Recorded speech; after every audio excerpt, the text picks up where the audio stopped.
This is my Spree Escape camper by KZ.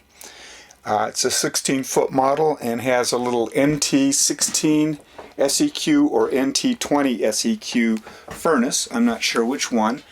Either way, it works the same. And the problem that this furnace has is it has something called a sail switch in there, and what that does is measure the airflow through the furnace to prevent heat buildup in the furnace in the event that the fan doesn't blow hard enough. So if you have a low battery, the sail switch won't turn on and therefore the gas won't start and light. So that just prevents fires and is a great thing. However, this grill appears to have too much blockage, and even with a reasonably well charged battery, this furnace won't start. If it's a perfectly full charged battery, it will. So when I get it home, charge the battery, test it, it works fine. I get out camping in the hills somewhere, turn on the heat in the morning, and it does not start, just from the very little use it gets from either the lights or from the gas detector, which has to stay on all the time that the camper's in use. I would never disable that gas detector, but it does take a little bit of battery. So light usage, pump usage, and heater take a little bit of drain on the battery every time you use them. That often prevents the fan from spinning fast enough to move that sail switch. So I'm going to show you what the sail switch looks like and show you what it looks like on the schematic. So here's the schematic, and the sail switch is this little gizmo right here, and the wind from the fan blows it, closes it, allows the gas to flow.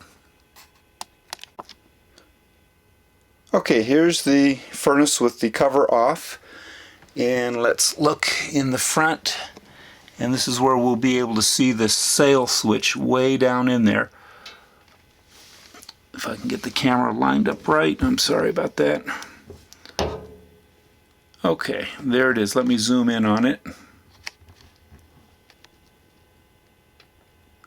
That little silver item there is the flap valve, or the sail valve, and that's the micro switch that it runs.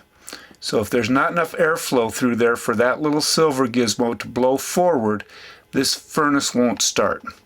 So what I discovered is by backing this furnace, or this grill, away from the front by just about 3/8 of an inch, it was able to start first time every time, even though I'd been using the battery all weekend. So the trick I'm going to use is a couple of nuts that, when added together, come up to a 1/2 inch to a 1/4 inch, and I'm going to put those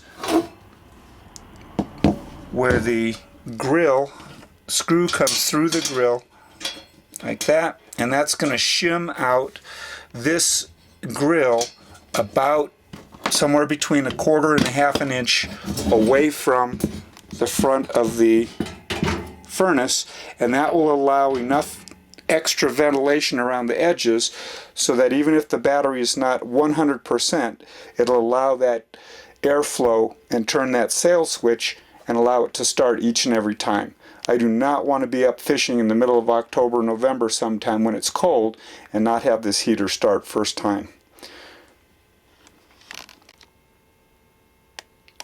Okay, and there is the furnace grill reinstalled with about, in this case, about a 1/2 inch of shim, actually 5/8 worth of shim nuts in it, so that it still is in place. You don't want to just loosen the nuts, because if you just loosen them so that this wiggles, they will fall right out. Don't ask me how I know that. That's what happened to me, obviously. So with the 5/8, in my case 5/8 of an inch, there's a lot more room around it for air to escape.